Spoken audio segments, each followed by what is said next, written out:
Hi everyone. Thanks for joining. Just figuring out a few technical difficulties with Seeds of Science. They should be coming in soon. They just need to sign in via their uh, mobile device and not the laptop. So they should be in it soon. So just hang out and we'll be ready to go imminently. Hello, Testing, check. Roger. Can you? Can you hear me? Yes, I can hear All you. right. Sorry about that. No, it's not a problem. I know Twitter can be somewhat finicky. This whole needing to use a phone versus the desktop laptop is very strange of a dynamic. Hopefully they patch that soon, Twitter. Right. Come on, Elon. Yeah. Right. Yeah, you think you think by now this would be a simple thing. Right. Stop. But nevertheless, yeah. All right. Uh yeah, so I think we can kind of get started. People will start to trickle in as the thing goes on. So, Roger, thank you for joining me. Usually have our a kind of preset intro that we like to give, just so you know this is going to go up on YouTube eventually, and we might just for everybody else to know, we're also looking at diversifying into more Gen Z type platforms like TikTok. So might be splicing little short clips of our DeSci Rising episodes soon enough. But so just so you know, so let's try to. It needs to be. It's going to be an informal conversation. Let's just try to keep cursing to a little bit of a minimum now that we might be on a monetizing platform. All Um, right. I'm here for but it. yeah. But all that being said, normal intro. So hello everybody. My name is Jelani, and welcome to the 25th episode of the DeSci Rising series, put on by DeSci World, where our goal here is always to provide an opportunity for many of the wonderful projects on our growing DeSci World dashboard to just formally introduce themselves, update their progress, highlight their achievements, and just generally engage with both the DeSci world and the wider DeSci community. Now, the idea behind all of this is that at DeSci World, we very much believe that more than the tech, more than the funding, it is the community using these tools that are going to usher in many of the changes that we are looking for DeSci to bring to the various legacy STEM industries. Now, very much in today's episode, we'll be speaking with a project that really embodies this philosophy.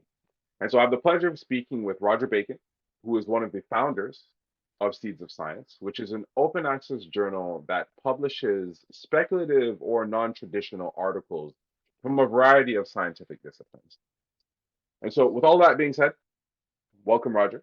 Thank you for taking the time to help us learn more about not just Seeds of Science, but about yourself as well today. Thank you. Excited to be here. This is great. This is great. I think this is going to be a great conversation.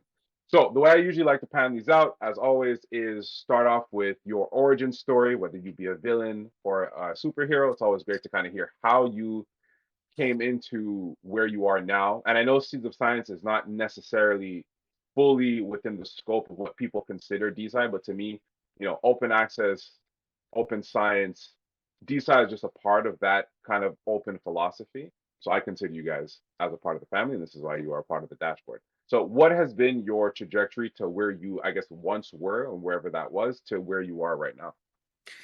Yeah, definitely. Yeah, and I think that's something we can talk about. And something I'm really curious to learn more about. Maybe just hear your perspective on, maybe what we could do to move more towards the kind of DeSci paradigm, or if that even makes sense, or all that. But we'll get to all of that. So, about me, yes. I am a pseudonymous science blogger, Rogers Bacon. Um, but how I kind of came to even be in that position and how I came to, found Seeds of Science. I grew up in Baltimore, Maryland, right near kind of Washington, D.C. And, I studied, my background's in biology. I went to University of Maryland. I eventually was a PhD student studying genetics and evolution at Colorado State University. Um, Ended up kind of dropping out of my PhD program, just doing a master's. My research was I researched genome size in salamanders. So I was interested in, why do different organisms have different genome sizes? So the one thing that's kind of weird about salamanders, not to get into a, biology tangent here, but they have a shit ton of DNA. There are these tiny salamanders that have over 120 billion bases in their genomes. Whereas humans, we have about 3 billion. So, to me, that was just like a really fascinating question. What happened? What are the kind of biological effects of just having all this DNA cargo? And it does have some really interesting effects on their biology. Their cells are really big. They can fit less cells in their brains and retina, and things are organized very differently because of that kind of cargo loading problem in their cells and in their organs. So, anyways, yeah, I became a little dissatisfied, I guess, with academia and just my position. Didn't really, I still loved science and research and biology, but I didn't know if I was kind of ready for that commitment. At the same time, sort of thinking what my next move is. I think I was just a little burned out on research almost, and I'd found a passion for teaching. So, I said, let's just do high school teaching for a few years, kind of just regroup, and, teaching is great when you're, a young person. I still had a lot of time off to, during summers to think and travel and kind of, just plan my next move. Um, so, I ended up becoming a high school teacher. I taught in South Carolina and New Jersey for a little while. And I'm like 25, 26 at this stage, and I was not, I guess my dream of becoming a PhD tenure track researcher was probably closing, and I was fine with that. I just didn't know if that was the path for me, but I still felt like I had a lot to give to science, and I was still in my free time, thinking and reading voraciously about, just biology, psychology, and just like the nature of scientific research. And I think I got really fascinated with almost just like just science education and the psychology of being a scientist. And, are there ways, like starting from high school and younger ages, that we can kind of mold and train scientists to be more creative, more ethical, more productive, more, whatever. So I was thinking a lot about all these issues. Started kind of blogging in my free time, writing about a lot of these issues, and started to get some good feedback for my ideas, and was kind of gaining traction. And eventually, I ended up just sending a shot in the dark, just a cold email to a professor, a psychology professor at the London School of Economics named Dr. Dario Kirpan. I found some of his work just very fascinating, and I think he was grappling with some of these same questions about just like creativity and diversity of thought in science. And all the credit to him, because especially professors get emails. Some of them, get just emails from just crackpot individuals or just random people that are kind of nonsense. But I tried to, I really engaged with his work and just said, here's some thoughts. And, we began a correspondence, which eventually led to a paper that was published last year in New Ideas in Psychology. And the basic premise of this paper was how and why do we need to get, you know, amateurs involved in psychology and social science. And it was almost and we can talk more about this in a moment, but basically just a theory of what exactly can independent researchers contribute to science. What are the sort of weaknesses of the academic system, the whole sort of apparatus? Are there certain blind spots that people in the system are just going to be not be able to kind of get at, or you just access by virtue of all the incentives and constraints that come with being a professional researcher? So we outlined just kind of a theoretical framework for that. um, and I'd love to talk more about that. And then from there it was like, well, what is actually stopping independent researchers and amateurs from, really being integrated into the scientific community and, making sort of real contributions in these sort of blind spot areas. Um, and from there, sort of, we just said, let's see if we can just start a journal that sort of inverts a lot of the things that are common to traditional publishing outlets, and is just really, focused on allowing for creativity, diversity of thought, and really removing a lot of the barriers that just make it hard for an independent researcher, somebody who just like it doesn't really know how to play the academic game and all of the kind of like just subtle know-how about how to write, how to get your articles in journals, and all of that really are pretty exclusionary. If is there a way we can just kind of create a new model for a journal that really inverts a lot of things and kind of promotes all of these things that we think are kind of excluded in the traditional publishing model. So yeah, that's kind of how we got here. That's great. And you asked, like, at the beginning, and those of you who weren't here missed it, but you asked how to get involved in the DeSci space. Everything that you just listed is exactly the foundational values that DeSci, and as an extension of open science, is looking to kind of put into practice. How can we facilitate this upending, this inversion of the, if you think about it, the absolutely insane way that a scientist has to live to be able to do what they seek out to do, right? It really is. If you were to, I feel like as an alien race, if an alien race was to come to the planet and look at like, hey, this is how scientists have to operate, they'd be like, no wonder you guys are so goddamn backwards. You can't get anything done. You're beholden to a set of rules in a game that is almost rigged by the participants who first installed it, right? So it really is an interesting thing, and I think as scientists, we're so used to, and partially we become ingrained in thinking that this is the only way forward, because effectively for us to be able to do things, it really is the only way forward. And sometimes it takes a lot of us to it takes a long time for people to kind of take a step back, and be like, no, there has to be another way. And to even, not even just a long time, but to be able to have to be at a comfortable enough level to take that step back and be like, no, no, this has to change. And so it's always great to run into relatively young, new, budding scientists. And I think that this is the movement. People are getting exasperated. They are getting burnt out earlier and earlier with trying to participate in this rigged system. And so this is almost like a culmination of frustration that is giving rise to this advent. So kudos to you, much appreciated. I, as a scientist who have gone through the publishing nightmare, very much appreciate you for taking a stab at like fixing this system. Totally. Yeah, and yeah, there's so much there, that's interesting, and I think it is.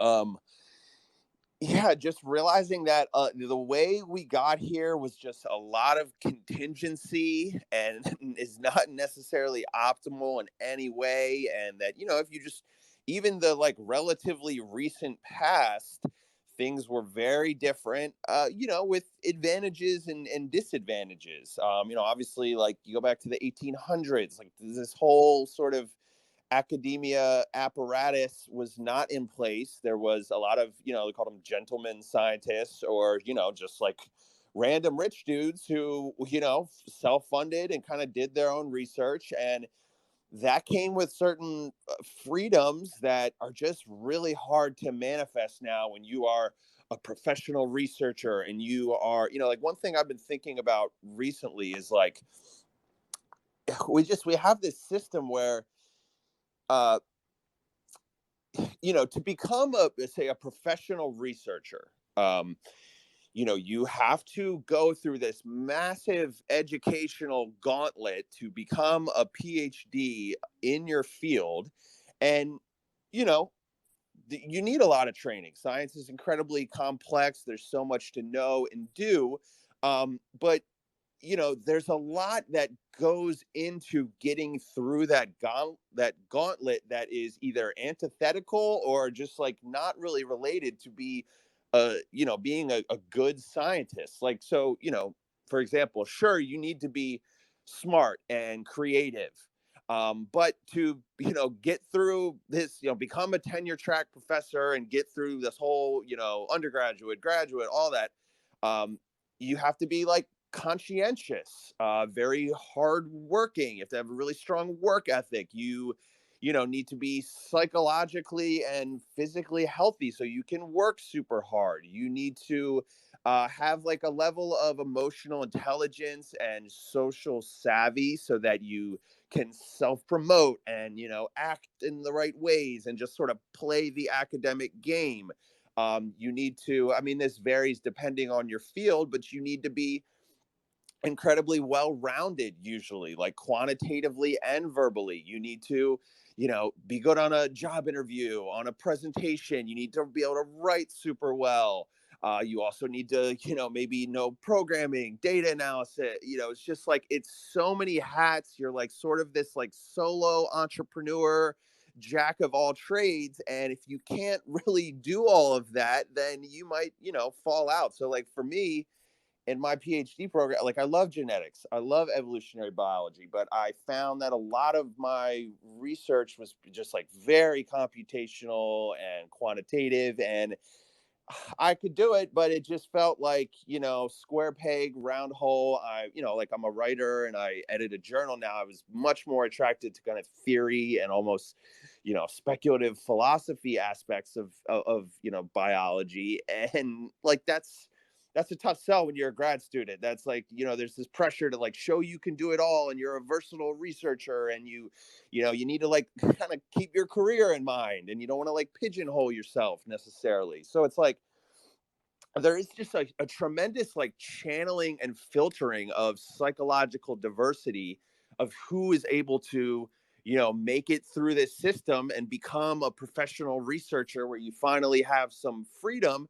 And like there are people who are more extreme in certain psychological traits, or there's also the fact that I just was like really disorganized and kind of like lazy. And that was just like, I knew I didn't have maybe the same intensity of focus as some people that I thought, I was sort of indirectly competing against in my field. And like, that doesn't mean I can't be, I can't provide value to science, but maybe not in a very traditional way. And like exactly what I'm doing now. I think I'm very much trying to add value and innovate in the scientific community. But yeah, I wasn't able to really do that, I felt like, in the traditional ways. And so even questioning like that primitive, like, why do scientists have to be this jack of all trades solo entrepreneur? Like, can we change institutions to allow for more just diversity of positions and roles? um, can we, like, science is supposed to be a team sport, but like baked into the central aspect of it is, I need to publish in journals, I need to show I can, I'm the best scientist or whatever. And so there's kind of a tension at the kind of core of science there. And it's like, could we have anonymous collectives that just function as a unit, and they're like, we're not playing the individual game, or we publish only as a lab, or at this university we do things a little differently, whatever. But it's just, these are things that can have been baked into the system. And like you were kind of getting at, like, really just realizing the contingencies and kind of finding ways to decentralize, break out of these systems. I mean, it's easier said than done, but it's so necessary. It absolutely is. And everything you describe, not everything, but a good chunk of what you describe is kind of really the premise of a DAO, really, like in a concept, the decentralized autonomous organization in the Web3 space, whereby as a participant, you don't have to be this fully fledged PhD with a laminated plaque on your back wall, talking Mm-hmm. about your accomplishments. You can just be the person who has a really keen interest in one particular part of science, and you can contribute. And your value is that you can accomplish tasks. It doesn't matter where you come from, it doesn't matter where you're located, doesn't matter what your family history is. It's what you can really provide to the scientific question, to the scientific record of knowledge. Your meritocracy is what is important, not so Yeah. much where you come from. And I think there is value. There is definitely value in, you know, the traditional system to a certain extent. But the problem is that it is the only route to get to what we consider to be a scientist. And that's the problem. And it's funny And I think you bring it up really nicely. There are so many paradoxes that exist in science, if you really think about it. We become highly specialized on one thing. Like we're touted to be, the goal is to be, well-rounded, but then you become highly specialized at one thing, Yeah. right? Um, the goal is to have freedom of thought to be able to innovate, but the way the system works, it pigeonholes you to be doing science that may be not within your interest realm, but because it's the only way to get funding to allow you to do more science, you have to go that route, right? There's all these little intricacies. It's like the system is weird. And it's fine, and I think it has its purposes and it's cool, but we need to definitely create a different system. So that's in essence what we're trying to do, what open science has tried to do, and has struggled with a certain extent. I think open science has done a lot of great things, but it's been pigeonholed and almost handcuffed to operate within a system that doesn't want it, right? That is built against it, a profit Right. over purpose kind of system. So yeah, I think we all intone, everyone here, everyone participating really intones your perspective. And I just want to say, side note, those of you in the audience that want to ask questions and make commentaries, we're switching up the format a little bit. If you have commentaries, a question relevant to a topic that we're talking about, just put up a request and I'll bring you up. And I want to make this a more pluralistic, engaging conversation than just Roger and I talking, even though Roger, you are definitely a great orator and very charismatic. So I very much appreciate that. Yeah, thank you. Um, And yeah, happy to please would love to have somebody jump in and throw something out there. And yeah, I mean, it is also easy, like it's easy to just talk so much crap about the traditional science that it's like you it sort of feels dismissive, but like yeah, it's of course, like so much is necessary, so much does work well, but like you said, there's so many little like paradox and tensions that it's like we need a foil to the whole system, like like an evil twin necessarily, and hopefully the synthesis of both of those allows for something better to emerge. um, For sure, for sure. And Eves, I see you have a question, so I will bring you up. There's just one question that I want to get into, just to kind of set the scene. And it is, so we talked about your origin story. We talked about some of the problems that exist, especially from a publishing landscape in traditional science. And so before we get into Eve's question and the other's question, I just want you to give me like breakdown, to explain to me what the Seeds of Science platform is like, and kind of walk me through the different components so we get a better understanding. yeah, totally. um, so we are, the way I always put it is like we are focused on speculative and non-traditional scientific articles. So we really wanted to, provide a space for exploratory kind of early stage work, the things that are kind of half formed that you might not be able to write a full 10-page paper on, or it's something that is still a little nebulous and is not really going to find a home necessarily in a academic journal. And so then, where does that leave you? Maybe you have a blog and you want to just write it there. That's of course fine. And, I do that. And there's, lots of incredible science bloggers. But, if you don't necessarily have a platform already, you can't really expect a lot of people to read it. And if you are an academic, or you're an undergraduate graduate student, um, you obviously would want some of the kind of respectability of, having a scientific article I can point to, a PDF that's, searchable in academic databases, DOIs, and all that. So, the general idea is like, can we kind of split that difference there? And, can we provide a home for, the idea is seeds of science. It's not fully there yet. It's exploratory, it's speculative. You might just have an idea for an experiment, and you can kind of trace out why it might make sense, and you're like, well, there's some weaknesses, things like that. um, and you just want to get it out there. You want to get feedback, hopefully from a larger number of people that have some expertise in your domain. um, or it's something that is just like written in a non-traditional manner. You wanted to write it informally or add an element of fiction. We've had some papers that, kind of had like a little fictional, like sci-fi narrative at the beginning.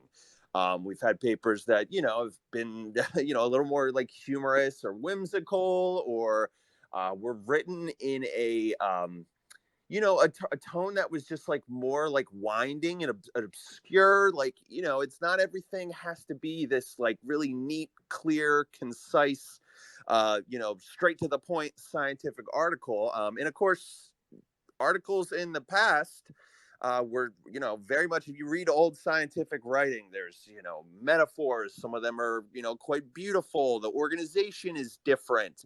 And, we can talk about that, but I think that freedom of style and just tone and format of writing, I think, are very important to, creativity and diversity of writing leads to or supports diversity of thought, for the writers and for the readers.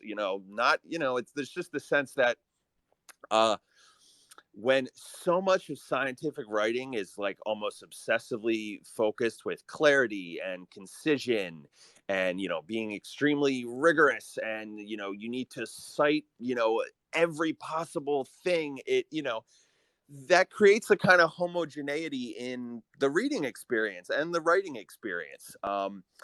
Whereas when you're, allowed to breathe a little bit more, and you can add metaphors, a little narrative, some like aesthetic, some, a little poetic or like emotional quality, you can be surprised what comes out of that, when you're just, that metaphor inspires a new line of thinking, or, sometimes like in humor, there's kind of, an interesting observation there that, will so I think there's kind of just a diversifying effect on thought. So we really, that's one thing too. We really try to be open-minded in that respect. And we're also open-minded. We're speculative and kind of exploratory. So paper might not have many citations. If you want to use hyperlinks or just kind of, cite things in some like very non-traditional way, as long as like, we still want your ideas to be, supported and not just making wild claims, but, go for it. We want you to write in a style that comes naturally and easily, or just, fits whatever you're trying to impart to the reader. Um, so that's, so that's one aspect of it, is that we are trying to explicitly allow for diversity of style, format, whatever. Um, and then, kind of being open to kind of early stage speculative ideas. We also, as the name implies, it is seeds of science. So we really just, the kind of one sentence criteria we say is like, we want ideas that have the potential to advance science. So that can be meta science, any possible scientific discipline. We've had some papers that are more sort of like philosophy of mind, philosophy of science. We've had, some that one that talked about this like strange episode in the history of psychology that, it's just like, wow, talked about this kind of weird historical episode, and what should we think of this? Is there anything we can, some of it was like seemed kind of pseudo-scientific, but are there some like dead ends there? So that was just kind of, that one was just almost kind of like a historical essay. But yeah, I think there were some ideas there that they, that could be potentially resurrected and lead to some new kind of paradigms or just ways of thinking in psychology. So, our published material has been very eclectic so far, which I think is, we really want to kind of not feel like people need to hold to disciplinary boundaries, if possible. So that's the kind of, articles that we have published so far. But then the other, I think, unique aspect, and the side of us that's more decentralized, is we have what we call the Gardner community, and it's, really as bare bones as possible. Like pretty much anyone's welcome. It's almost like you did no scientific expertise required. If you just, we asked for, if you have a science blog, if you could show you're an undergraduate somewhere, if you Just have any, like, it doesn't even have to be expertise, just like demonstrated interest. Like, if you show us your Twitter and you tweet about, this one, field of science, like, cool, whatever, join up. And then it's a mailing list. Essentially, it's almost like a Substack model. When we have something, we send it out for review to everyone. Um, we have our criteria that we try to be a little more explicit, things that are like, could you potentially see someone building off this idea in the future? Is it written in a manner that, supports what it, professes, whatever the point of the article is. So we have some, we try to leave the constraints very open. Again, it's like, are there ideas in here that have the potential to advance science in any kind of possible reasonable way that can be determined or whatever. And then you get the articles. We literally, it's not very technologically sophisticated. We're using email. We have a simple form, and you vote yes or no, and then if you want to, you don't even have to, you can include a comment. And then, at this stage, it's, and this is something we might have to adjust in the future, but we go with like yes, no voting. If you're over 50%, we'll probably publish it. And again, it's not like something hard and fast here. We've had papers that got like 60% voting, 60% yes, but there was a few comments that were like pretty sharply critical from people who like clearly had expertise. And so, we told the guy, all right, well, you really need to like address these things. Like we, can't in good conscience publish this. And, in some cases that's happened and they made revisions and we were like, okay, great. In some cases it just didn't work. But, a lot of the papers, you get 80-90% people saying like, yes, this is interesting. Like, there's some problems and weaknesses, but, we really tried to have the review. When it works, we've had, 20, 30 comments from people that are PhDs, from undergraduates, from just independent researchers. So you're getting, feedback from a pretty diverse community of people. And they're, it's more of a, peer review in a lot of traditional journals it's more almost gatekeeping and fault finding. Even if that's not like explicitly the intention, it's like, all right, what can we, ding you on to keep you out? Versus ours is much more like we, explicitly encourage the gardeners, speculate further, you'd extend their lines of thinking, suggest, other ideas and experiments, like certainly critique, but, don't feel like just because, again, it's about potential here. So there might be some weak links in the argument, but, maybe one part of it, you're like, wow, that's actually, I think, where that's an interesting idea. And so I'm not sure about, the whole article, but on the whole, it has some value to it. And then we also, importantly, we publish all of the comments from gardeners in the actual manuscript right after the main text. So again, even if the article is, it's speculation. There's going to be there's no clear line between necessarily crackpot, just nonsense and like really valuable speculation. And so that's, that is sort of the logic. We didn't want it to be, behind the whole review and kind of like voting. If enough people think there's value and then you see the comments and, you get to see like, hopefully, and I think when it really works well, we've had, great like speculative articles where you can really see a range of perspectives in the whole kind of comments section. And it makes for just a really kind of interesting document and a very different reading experience than a typical article. So I would say that yeah, that kind of sums up the ways that we think we're trying to kind of invert or tweak the typical journal. And so like right now we have 200 and close to 250 gardeners on the mailing list. not everybody, is going to be interested in every article. That's fine. Feel free to ignore any article for any reason. We have people that, have probably reviewed one paper that fell in within their niche, but they like to just be on the mailing list and just kind of take a look at the kind of eclectic mix of things that people are submitting, and we're fine with that. So there's also the aspect that um, we just hope this is you know something that's interesting to read for young scientists. You just get to see a kind of weird mix of speculative and weird articles, and you can just pop in, take a little here and there, and so it's almost a more like informal magazine type feel in some ways, and we really like that. I love this. Personally, I love this. I think and I like the fact that one of the things I really enjoy is that the Seeds of Science, the name fits quite well because essentially what you've done is you've opened up the process of developing what might eventually become a classic, article, but having the input of the vast majority of people participants, so your 200 plus mailing list of individuals, to kind of help shape, or those who are interested, to kind of help shape that along its way.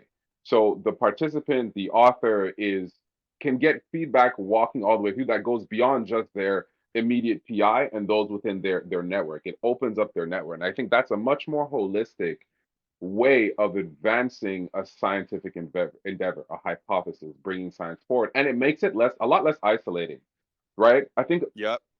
a lot of the things that we deal with when we're doing our PhDs is like, oh shit, you have a lot of internal turmoil that you have to deal with in terms of, am I smart enough? Am I good enough? Is it me? Is it the question?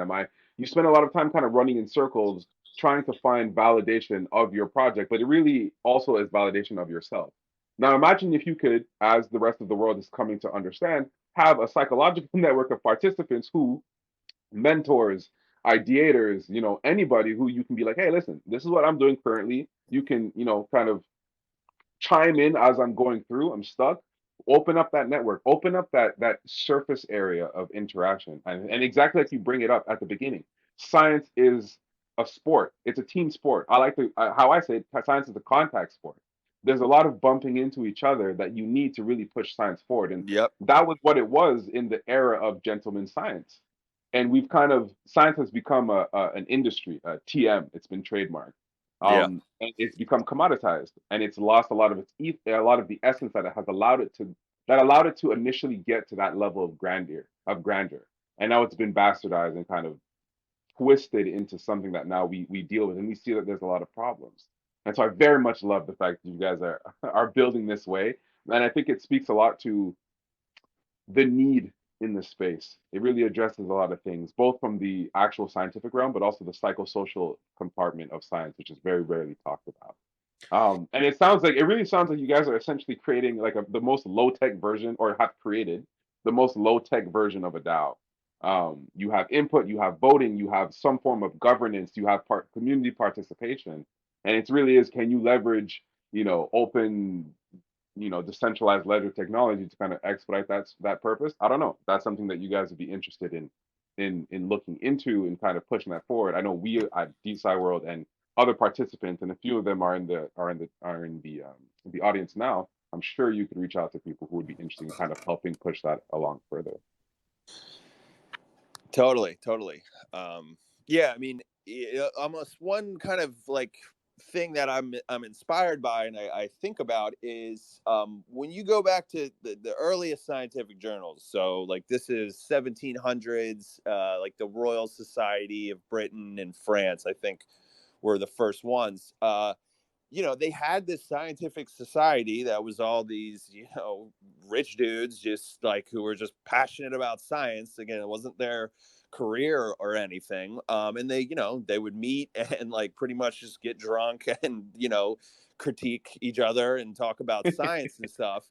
And it's actually funny. The first journal came from the Royal Society of London, and the reason it started was because there was a really bad plague. There was a really bad outbreak, and a lot of the members of the society who were like outside of London couldn't make it. So one guy was like, all right, I'm just going to kind of write up our proceedings, and we put you had some people submit things. It was just kind of like hodgepodge thrown together, like, oh, a lot of people missed the meeting, let's just send some shit out that just keep them updated. And then it kind of just evolved from there and was like, oh, maybe we should just kind of keep doing this, and just have it be a regular publication. But so in the history, you have the kind of society first, and it was informal, and it was just a group of people, and then from there it kind of became the journal, and that became a regular mouthpiece. So I'm almost like, can we invert that? Let's start with the journal, and then can we kind of create a community that is committed to a more speculative, a more aesthetic flavor of science, almost just a different style of science. And then just can from the journal this evolve? Right now we don't have a lot of community features. It's the gardeners just kind of give feedback on articles. There's not really a lot of interaction between gardeners or thing, but that's something we think about. Once we get a large enough group of like-minded people that believe in the speculative exploratory side of science and feel that it's undervalued and under promoted, can we then evolve more activities and more, and then actually again go from kind of journal to community.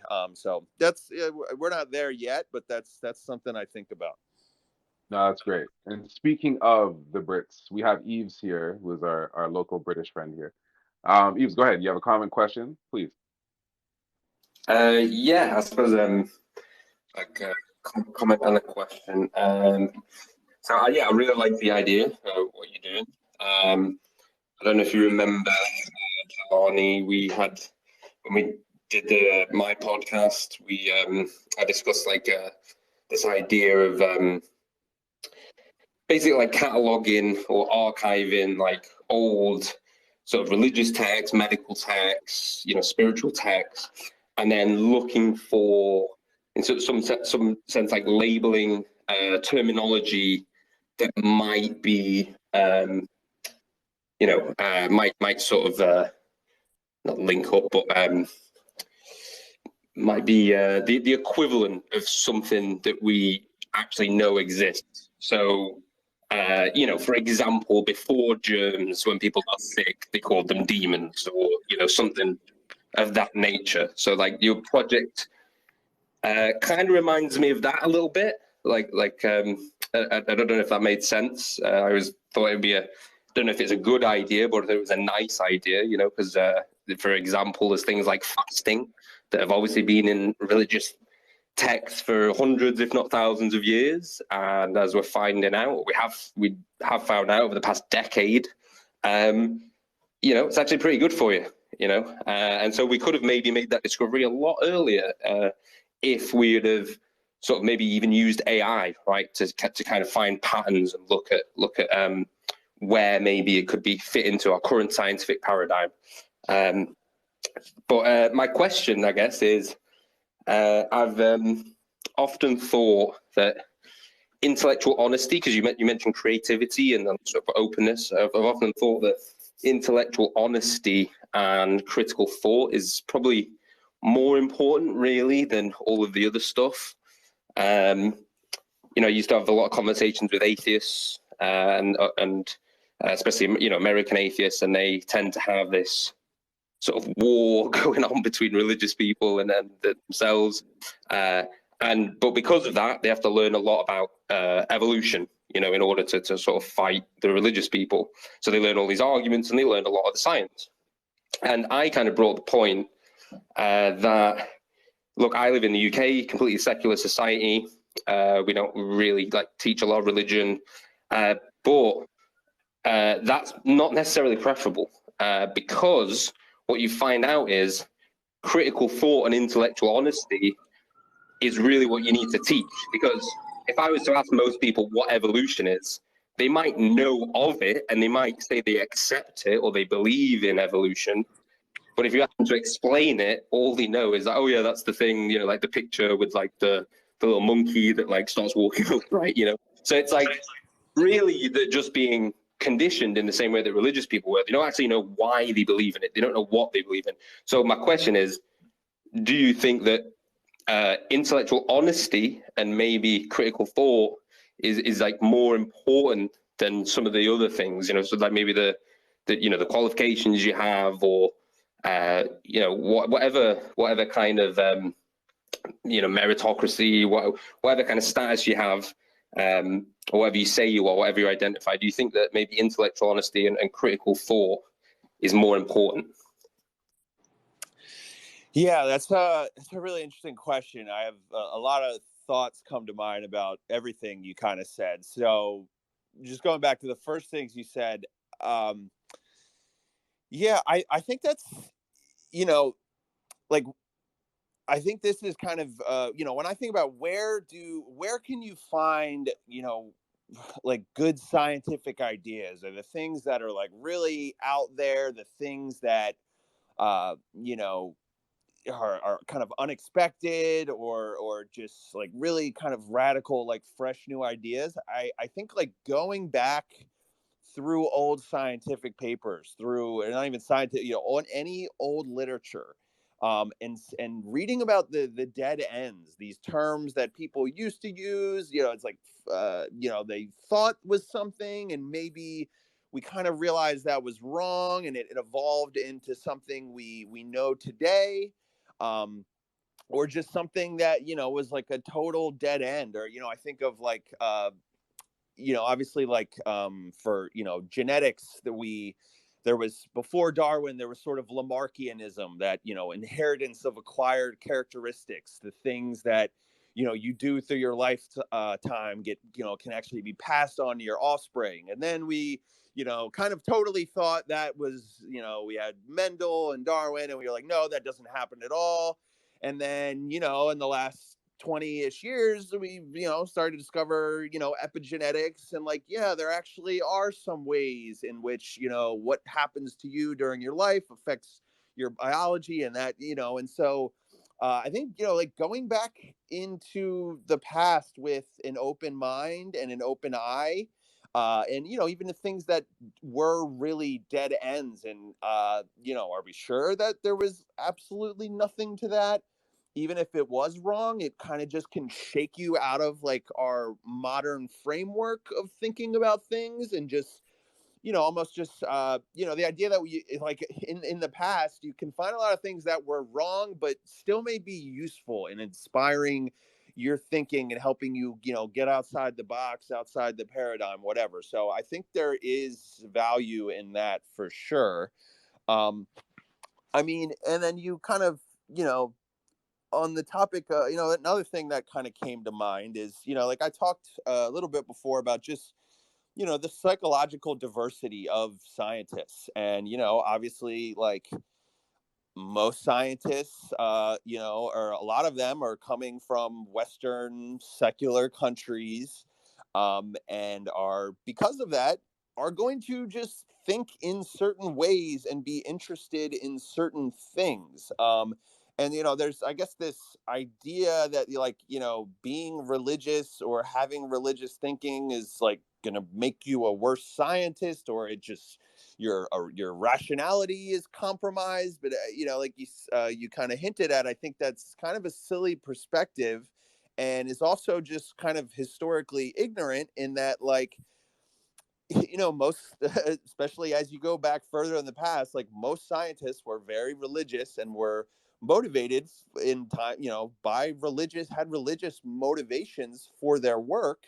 And that's maybe that created some wild goose chases and some like ridiculous thinking. But the alternative today is that everybody is motivated by having high impact research, or researching important things, or doing the most good I can possibly do. And that just kind of creates a monoculture of motivation. If you're just only trying to do it's like, why doesn't everybody just research cancer then, or the biggest problems? Because it's like, that's what's going to get the most, that's what's going to be sexy on grant applications and the most bang for the buck. And that's fine. We need people to research important things, but we know that science works in surprising ways. And, the thing that doesn't seem particularly important, like I think of CRISPR, like people were researching, like, how do bacteria fight viruses? And there was this weird genetic phenomenon, and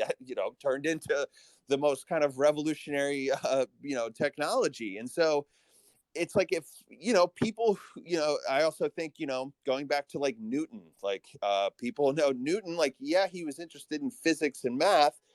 He spent a huge amount of time on like alchemy and like biblical like codes and prophecies. And in hindsight, obviously, those seem like a waste of time, but in general, it's like his whole mission was like he was looking for, hidden secrets and codes, and like physics seemed just as weird as those other things.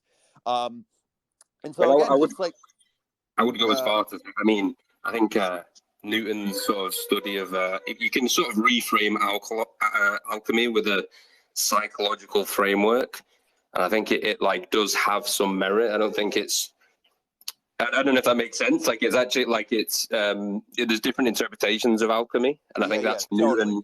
Like, it can either be like trying to make gold, or it can be like, a sort of raising of consciousness kind of practice. More metaphorical. But that's a good idea. That's an example of what I was talking. You could just reject that all alchemy was just this kind of like pseudoscientific proto-chemistry, or you could be like, yeah, it was actually weirdly sort of blended that with like psychology and spirituality, and maybe, and I know like people have kind of built off of those ideas. Carl Jung obviously was like, very interested in alchemy, and he was influenced by that, and he was a massively influential scientist. But anyway, all of that is to say is that there's a lot of motivations that people can have for doing science. It doesn't have to be kind of strictly instrumental, and then oftentimes that leads to just new avenues of, and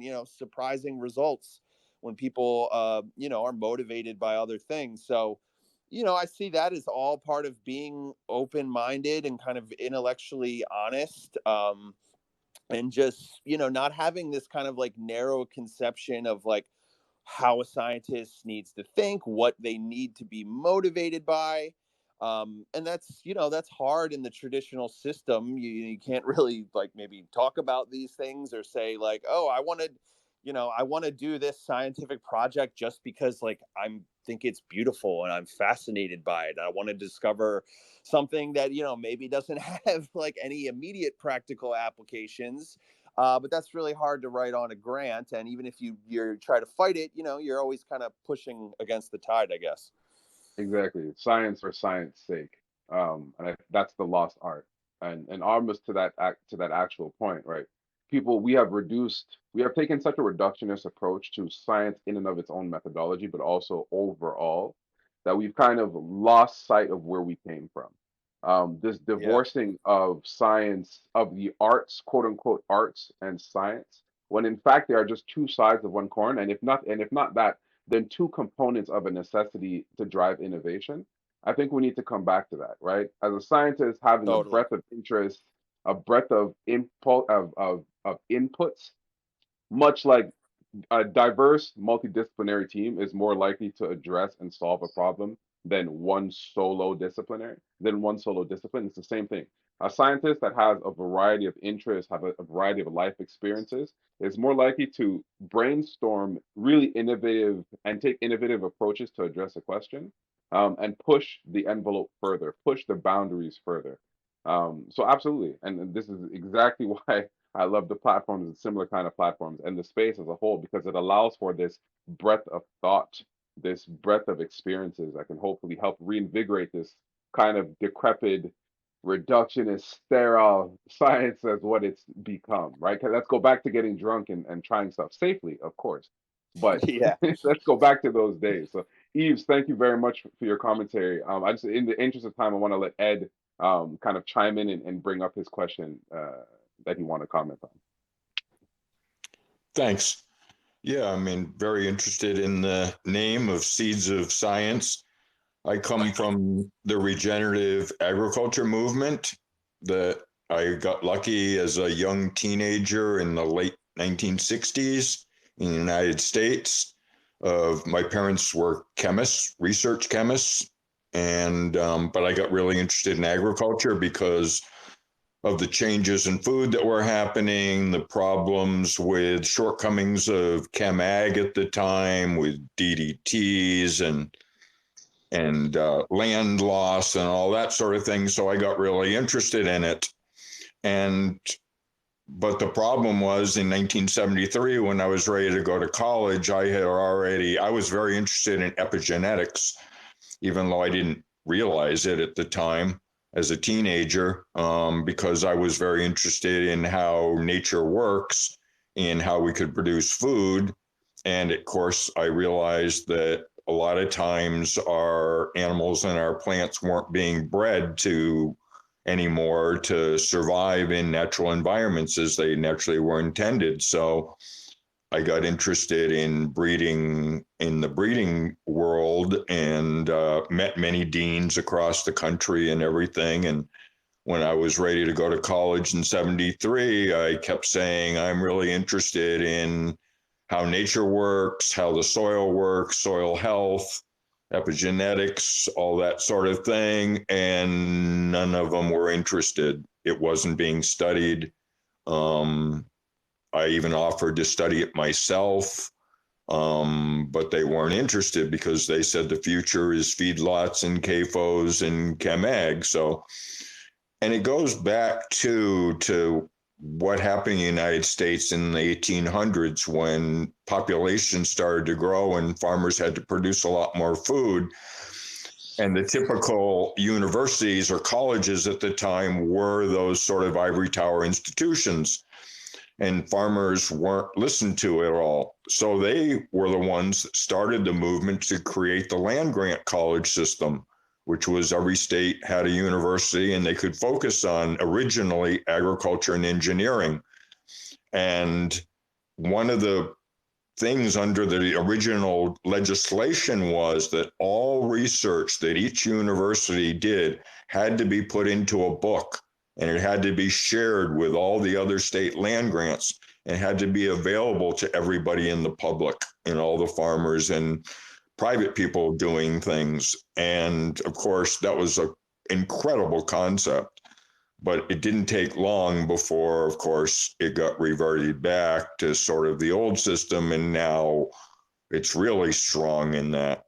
But in regenerative agriculture, it was over these last 50 years that we had to develop the science and the implementations, because really until climate change became a big issue maybe 10 or 12 years ago, that soil was even talked about.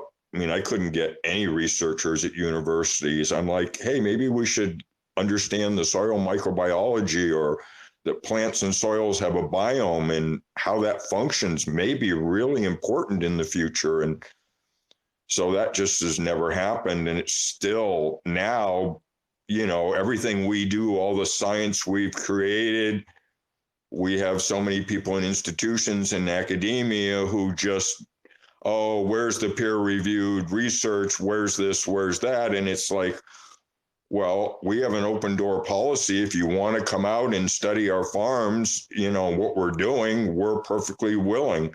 We can't write and get something into a scientific journal. It just isn't going to happen. And then if we're just going to get poo-pooed anyway about what we're doing, we might as well just keep working like we've been doing and teaching other farmers. And, it's now showing that I think it's the future around the world. We're just having so much success. So those are my thoughts into it. Thank you. Yeah, and I think, I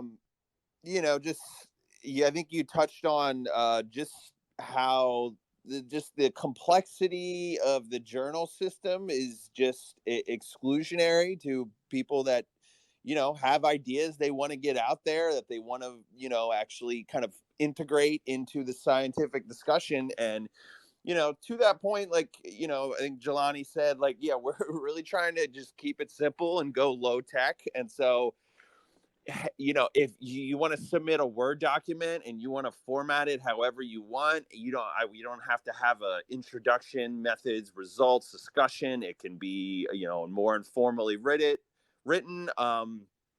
Just throw it our way. And, we're also, at least at this stage, we're not getting so many submissions that, I, as editor, I help, I give writing support. I offer suggestions even before we send it out for review. Like, if I like the ideas, I'm like, hey, we should maybe rewrite this section. I think this might kind of make people feel differently about the whole paper. I think it's not really helping your argument. So, I love just some of the most satisfying experiences. I had an amateur, just an independent researcher who, had this thing he was super passionate about. And I kind of helped, shepherd him through the whole process and kind of gave him editing and writing support. And, when it works and, he was just over the moon. He got 20 people, to engage with his theory. And, so totally trying to,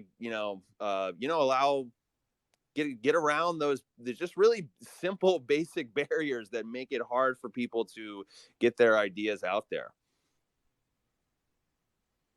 Love this. This is perfect. Exactly those two things. Right. We need to be more inclusive, allow people to come in, allow people to learn through experience and push the envelope forward and kind of help craft them into the kind of scientists that we want to see out there, and creating this new system. So definitely, Ed, your insights are always great. I always very much appreciate you coming on. Um, I really always want to. I hate this part of the series because we are running out of time. I'm really contemplating extending this to an hour and a half instead of just an hour. But because we do need to be respectful of each other's times, Roger, I have a couple questions for you before we kind of close out. Yep. The first is, what's your moonshot image of Seeds of Science? Like, what is the ultimate boss form that Seeds of Science is going to be that you envision it? Yeah, so I think I touched on it, kind of going from journal to society, and just, I think creating a kind of alternative institution that really promotes just a different, flavor and style of science that allows for more of this aesthetic and exploratory side of science. So, I think about, like I said, we have 250 gardeners. How many like actively participate? I don't know, 75, 100 maybe. But like, what happens if that becomes 1,000, 2,000, 5,000? And we have, so you could submit a paper and you might get 300 people that give feedback on your idea. Um, and then just like, is there a way that can evolve into a kind of like rogue, scientific organization where, we can start organizing scientific activities. We can start, like, hey, professor wants to collaborate with us. They have some like really speculative, psychological theory. Like, hey, they just want to kind of give it to our community and, kind of farm them for ideas or data or just get opinions. So yeah, I wonder, is there a way to sort of bootstrap this into like its own kind of rogue university research organization that just, if, one way I kind of think about it too is if like so much of science is geared towards reducing false positives. We never want to publish anything that turns out to be false. Scientists are, scared of throwing out any idea, and, especially in the wake of the replication crisis and, scientific misinformation. Like, there's so many forces that are just pushing towards, we want to be conservative. Like, can Seeds of Science and this whole ecosystem be the kind of evil twin that is, willing to throw out some false positives? Like, we're willing to just throw some shit out and see what sticks. So that might be my kind of moonshot dream. Yeah. I love it. I love the disruption angle. The fact exactly that we've become so can't curse, but science has become so careful and conservative that everything is incremental increase, and so we've lost. There's metrics that are highlighting the fact that disruptive science has been declining over the last decades because of this, Yeah. and it's a real problem. And I love the idea of having Seeds of Science be this exactly that evil twin that is just here to kind of shake shit up, be the Wario to the Mario, and make things more complex, but Yeah, also still a interesting. force for good, but Exactly. An anti-hero, right? You're kind yes. of like the anti-hero, the Venom to the Spider-Man. I think I love that. I love that. And I will be definitely reaching out myself because I think we can kind of work together to make that so and scale that bigger. My last question is exactly to that last point. How can the wider community help you and kind of come in and help contribute and the like for those who would be interested? Yeah. I mean, we're always looking for more gardeners. Like I said, it's just you sign up, you're on the mailing list, no pressure, no commitment. You can just pop in and, if you have something really insightful to say on one of the papers, like you'll be published in an official article. And so anybody that's listening, just you can visit our website and go to the gardeners page. Again, it's a 1-minute form. Just give us your name, email, what your title is, whatever. And then so we're always looking for more gardeners, always looking for just of course, anybody listening, you were invited to pitch us your crazy Seeds of Science idea. You can go to the website. We're really open. Like I said, if you have an idea that you think has the potential to advance science, whether it's meta science, history of science, science education, or something within a traditional discipline, we're open to it. Love to hear from people, and we're willing to work with you. You just pitch us the idea, and we can tell you if we think it would work or not. We are, as I said, offer as much kind of writing and editing support as we can. So if you know anybody, you have your friend who you think is not recognized or needs to get his ideas out there, throw us our way. And then, hey, we're looking for funding like everyone else is. We think even just a little, and we had one $6,000 grant last year, which has really kind of helped our efforts. But any little bit helps, and can just help us kind of just get better infrastructure on the kind of the back end and help us kind of promote and get the word out. So any leads or any ideas on that, I know it's everybody's looking for money, but I should throw it out there. So that's, I think, the main things that we're trying to push now. And yeah, it's just, we're trying to build a pirate ship. So all aboard, anybody, just like, we're trying to, we call this an experiment in publishing. And so will we change the structure of the journal as we grow? We might have to, as we scale. Are we open to, adding different features? Pitch us something. We want this to be a kind of communal evolving project. So yeah, all aboard the pirate ship. Fantastic, and it definitely will. And I think you guys, I don't know if you've had a chance to, well, first things first, definitely do everybody follow listeners here and listeners who will be listening later on in the YouTube channels. Please do follow them, follow their Twitter handle, go to their website. Shameless plug, you can get to them via the DeSci World dashboard. They are listed as one of the projects there. But also, I think you guys definitely would qualify as a public good and therefore should be open to, you guys should check out the Gitcoin rounds. Gitcoin as this quadratic funding platform that a lot of projects in DeSci that have kind of spun up out of. And we're very much actually right now pushing to make DeSci a main criteria, a main funding round in the Gitcoin ecosystem. So that's a great opportunity to get a good amount of funding for something that I think will really support a lot of participants. So you guys should definitely check that out. And if you do need some help with that, just shoot me a DM either at DeSci World or at my personal, which is also in the listening. And I'll kind of help bring you and give you guys an information package for that. Fantastic. Thank you so much. I had a great time chatting with you, Jelani, and Eve, Ed, everybody. Thanks for the interesting questions. And Yeah, same thing. Our DMs are open. You can just reach out to the Seeds of Science Twitter, and happy to talk about whatever. So yeah, thanks again.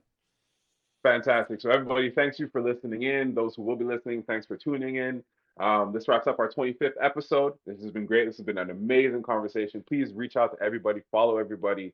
I will be, and for those of you who will be in ETH at Denver, in ETH Denver next week, I'll see you there. Reach out to me, come walk up to me, say hi, hello. Always love to talk to people in the space, and those that are curious about learning about DeSci. And so with that, everybody have a great weekend, and we'll see you next week for our next week's episode of DeSci Rising, where we will be speaking with Research Hub. So that'll also be a great conversation. So yeah, guys, take it easy. Have a great weekend, and I'll see y'all again. Bye, everybody. Thank you.